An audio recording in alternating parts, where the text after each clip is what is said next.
In your health tonight, it's a great way to get outdoors and exercise, and San Diego's terrain is perfect for bike riding, but there is a right and wrong way to go about it. Dr. Mitchel Goldman from UCSD is here. He's also an avid cyclist, and he's here to talk about some upcoming events as well as bike safety, because it is really a whole month dedicated to bike safety. Right, and here in San Diego, we have Bike to School on Wednesday, Bike to Work on Friday, and the Tour of California starts right here in San Diego in Escondido on Sunday. All right, so a lot to think about in terms of biking if you want to mark your calendar, but also you say there is a way to approach this, and one of the first things you should do if you want to start riding a bike is getting your bike fitted to you. What do you mean by that? It really is important. You know, many people will get on a bike and they'll complain they have back pain, they have knee pain, they have pain in their seat. Right. And the reason is because they're not fitted properly. So when you purchase a bike, the bike store usually can be able to fit you really well.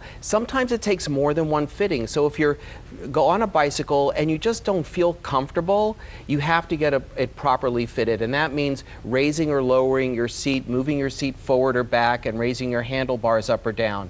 Very important. And that's a good point to make, because a lot of us think we're just being finicky and, oh, it's not comfortable, but you say it can lead to actual injuries, so that's important to address. Let's talk about how you pick out the right equipment as well, because I know it is an ongoing argument with my kids to put on their bike helmet, but it is the law, but you also say there's some things you should know. It really is important. I brought two helmets with me.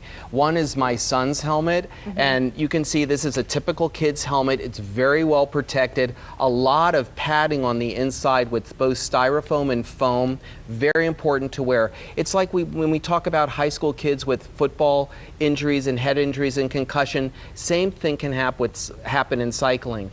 In cycling, however, if you fall down, you need to replace your helmet, because the helmets are not certified for falling more than once. The styrofoam and the foam in here will actually crack. And we have a photograph of a smashed helmet, and what are we supposed to be seeing in this that's important to know? You can see a few things. That the outside of the helmet is smashed, but the inside, if we could see the inside, isn't smashed. And so this is my race helmet.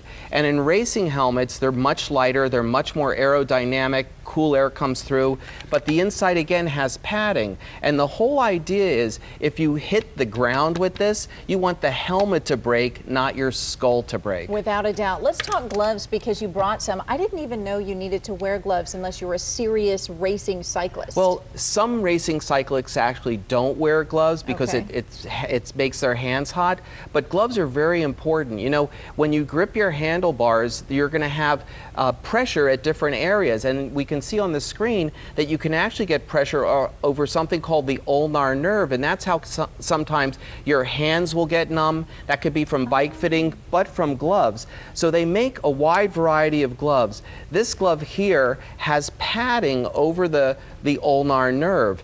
So if you have any discomfort, you should maybe look into the gloves, absolutely. right? So these are gloves for every day. This is our Swami race glove. It's less padding, but still more than normal. And then if you're mountain biking or on beach cruisers and going over hard terrain, there's actually gel packs in here as well.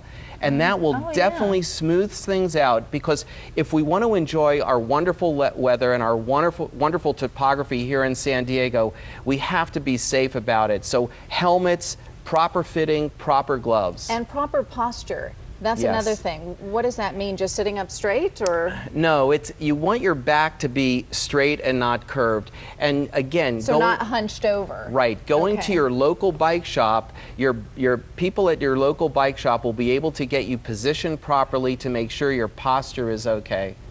All right, and once again, just reminding everybody those events that are happening. National Bike Month going on right now, Walter. May 8th is National Bike to School Day. I should make my kids do that. And Bike to Work Day is May 17th. So make sure we take care of our cyclists on the road. Absolutely. You're one of them out there. So thank you, Dr. G. Some great information. Walter? All right.